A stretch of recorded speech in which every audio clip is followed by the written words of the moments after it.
Welcome to Sufficiently Black, the podcast that explores what it means to be comfortable in your blackness. I'm Janae, here with Kia and Amari. Woo woo woo woo.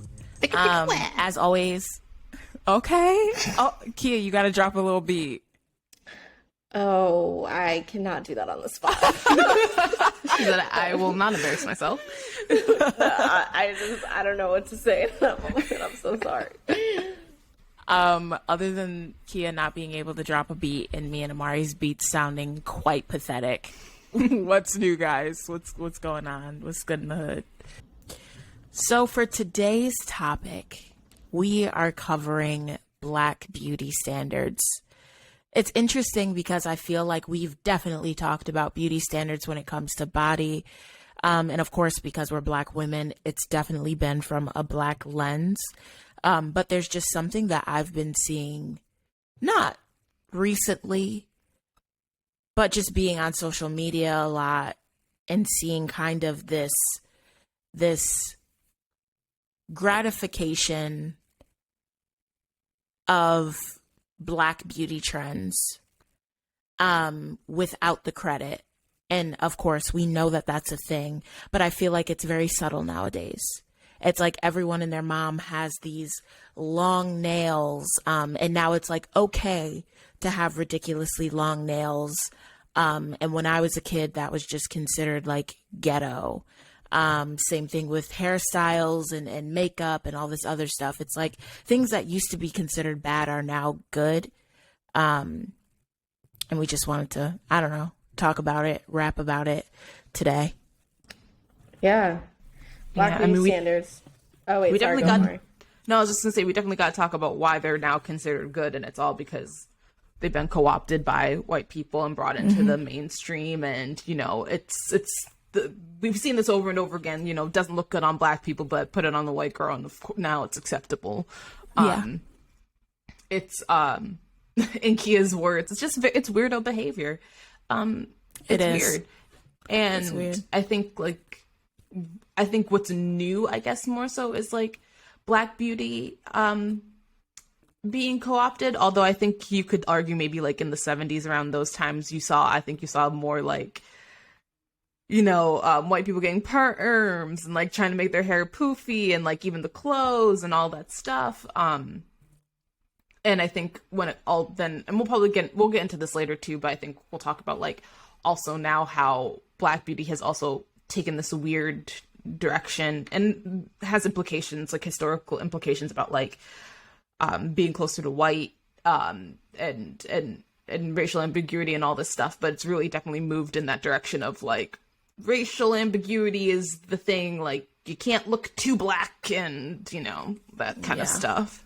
Yeah, I think it's like a certain type of Blackness, which we'll discuss. But you guys want to talk about like what are the beauty standards that are specifically like held up for Black people or like right now? Yeah. And people listening, like we want to hear what you think too. Because a lot of these ideas we just kind of like jotted down from our standpoint. And I frankly want to know if we're missing any. The ones that I put down. So like having a curvy body, but curvy being thick thighs and a slim waist. I feel like the idea type is the slim thick, you know, like you can't be too skinny and you can't be too big. You have to be that middle. And that's where you're like, ooh, she got a nice body. She fat. Anyway, the classic big butt, big lips, perfect curly hair or perfect coily hair, muscular. And I see this for both women and men. I think muscular is similar to the kind of slim, thick body type. And I think in Black men, there needs to be a certain amount of muscularness too. Big eyes. And then the rest are more superficial of like weaves, fake nails, long lashes. So those are some of the beauty standards that I thought about. One I would add, and I definitely think this has to do with like it's definitely with the cosmetic industry and plastic surgery is also the thin nose. People hate a wide nose. People definitely associate wide noses with blackness. And the first thing I've noticed from a lot of people, a lot of celebrities too, is like the minute they get money, their nose just gets like slimmer and slimmer and slimmer. I'm not judging you for what you want, but I definitely do think there is something tied to blackness and the nose. It's so funny because I just Beyonce's... Oh no, go. Sorry. No, I just realized. Oh, is there a delay? There must be a delay. There's definitely a delay. Okay. Anyway, on the nose point, I just realized that I have had trouble finding glasses that fit me correctly for years because I have a low nose bridge and wide set nostrils. So I always gravitate towards glasses like this, but then after a few months, they're sliding down my face because my nose bridge, frankly, is not tall enough or thin enough to support them. And it's just a little thing where it's like, wow, they even based glasses frames off of white faces. That's fucking insane. Not only do we have to worry about Band-Aids not being in our shade, pantyhose not being in our shade, I don't even know what else, you fucking name it. Now glasses, which so many people need. Wow. Ridiculous. I never thought about the glasses thing. That's really interesting. Yeah, it's just like everything is like centered around whiteness.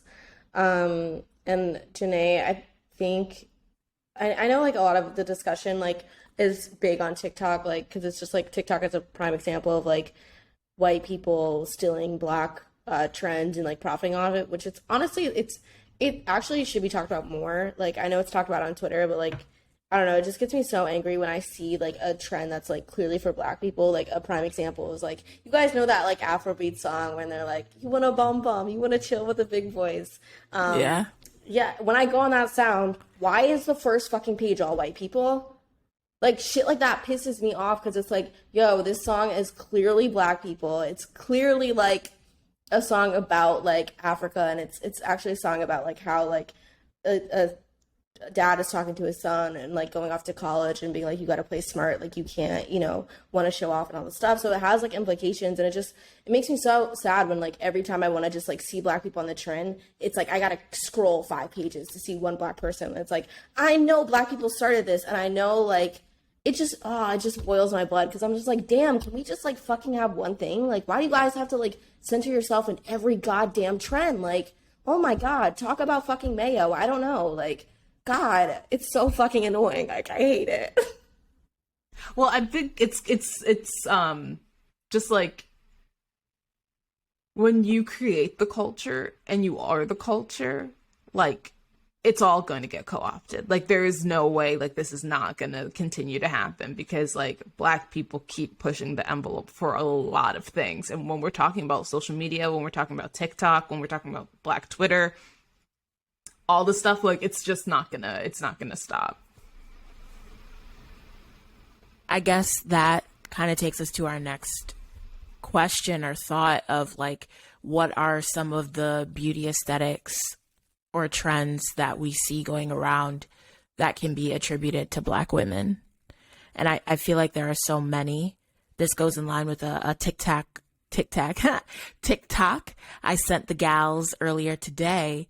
And it was this stitch of this more queer or femme presenting, we'll say boy, but I'm not sure if this person identifies as a boy, but for the sake of listeners to understand, we'll say boy. And he was kind of showing his journey going from, you know, straight, cis, white guy to being more feminine presenting, and his journey really showed him kind of going from like a regular ass white dude to looking like a black woman or a Latina woman. And then someone stitched the video saying that we see this so often with white women or gay men, where for them, freedom looks like co-opting Black women's style and dress and vernacular. He just like put it so well, and I was like, damn, like I look all over the internet and I see all of these white girls now that basically look like Black women, and it's like, oh shit, he's right. For you, breaking free is looking like a Black woman, is looking like in someone who's not necessarily accepted by society, but you're like a badass now and you've had this glow up, and it's like, damn, that's crazy. Yeah, and it's frustrating because it's like, freedom, I don't think Black people are allowed that in America or in general, but it's also like, you know, we talked about this too, like Kim Kardashian trying to like rebrand herself as white and like taking out her butt implants and now dating a white guy after like years of dating Black men and having these Black kids, and all the Kardashians, like now it's trendy to date like a skinny white boy who like paints his nails, like that's the trend, so that's what they're gonna go after. And it's just like, wow, y'all can really use like Black people and your children to like try to be like closer to Blackness, and it's fucking weird, and it just makes me mad because it's like, you know, we talk about interracial dating a lot, but it's like you can date whoever you want if like y'all are truly in love, but like y'all just be letting white women do like the stupidest shit, and you play right into that shit and give them 5 children, and like it's just weird to me. I don't know. But it's weird, and it's nothing new, and I don't want to draw this analogy or like this theme, and like because maybe it sounds too harsh, or maybe it just sounds too real, but like the Black body in America was always meant to be commodified. We came here as slaves. We were meant for money. So it really just makes sense that white people would then take things from us and make money off of it, and then when they're done, throw us away. I mean, I don't see any lies detected. That was some Malcolm X shit, Amari. That was straight up some Malcolm X shit you just said. Like, they're just playing by the same book. It just looks a little different. It's still fucking violent, let's be honest. It still causes harm, but we're not seeing it to the same extent as physical harm, but like the mental fuckery that continues to go on, with like Black people not being able to exist in themselves and having to watch white people exist in their Blackness more freely than them. That's some fuckery.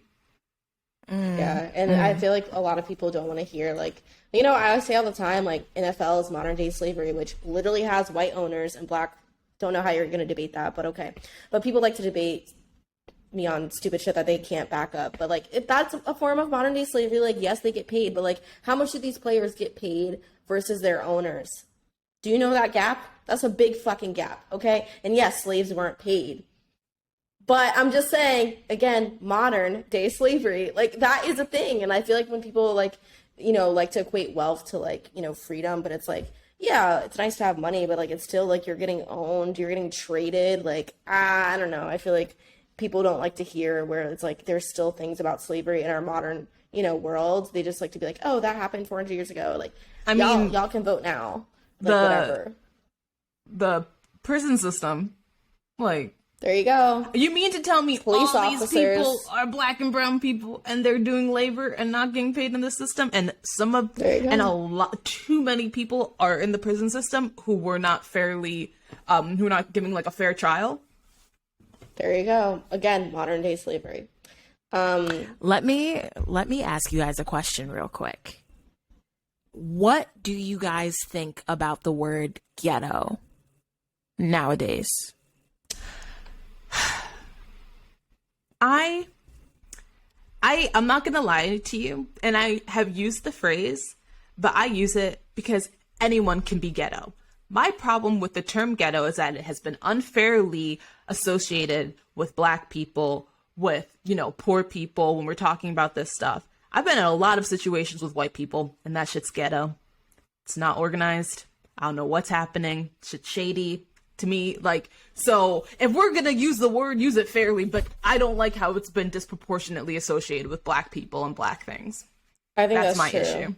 I always try to use Ghetto, I guess, I don't really know I don't really use the terms. Sometimes I'll joke with like my parents and be like, damn, y'all ghetto, but like we're black, so like shut the fuck up. But I feel like I try to use it like with white people just to like flip it on their heads and be like, y'all can be ghetto, and y'all mostly are. But like a prime example is Elon Musk, and I will fucking die on this hill. That nigga has 8 kids with a lot of different women. He just had another fucking kid this week. That is ghetto. Okay. And a lot of people will dismiss that because he is a prominent, owner of this billion-dollar company or whatever. That's ghetto. You have 9 goddamn children. A lot of people will be like, that's okay. He can afford them. Kids need more than money. Newsflash. I know men don't fucking think like that, but you need a father there and you have 4 fucking baby mamas or whatever. That shit's ghetto. And I'm going to fucking keep saying Elon Musk is ghetto. Because it is. Amen. And I just feel like a lot of people fucking excuse it, and that shit pisses me off. Like, you got just as many babies as Future. Both of y'all niggas are ghetto, okay? So I say I like the word, but like use it fairly, and that's a prime example. I asked the question because in thinking about this episode, for me, it really came up that as a kid, and I do not think that we used the word ghetto the way that we used to a decade ago, right? But as a kid going to a white school, being classified as ghetto was a bad thing. The way people use ghetto was bad. For me, it was always this huge separation between, Janae, you're not like those other black girls. You're not ghetto. It was always that. And that gave me a kind of negative connotation with the word ghetto and always made me feel like, oh, I don't want to be ghetto, and ghetto was a very narrow thing of, I don't know, looking and acting a certain way that coincided with blackness. And I think in writing this, I kind of realized that there is a lot of classism in that feeling. There's a lot of internalized racism. So I just wanted to bring up that, like, that was definitely a thought for me, this fear of if I wear a weave and have fake eyelashes and long nails, I'm going to look ghetto. And now that trend is in. And that's a multi-layered thing because this fear of looking ghetto is really internalized racism.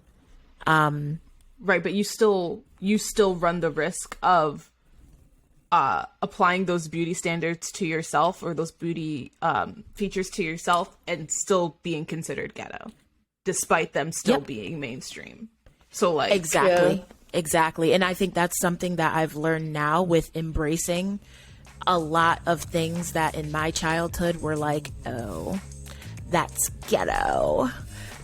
Just embracing those things and knowing that the people who thought of me a certain way before I did those things are going to think of me a certain way after I do those things. And it doesn't matter. That's such a good point.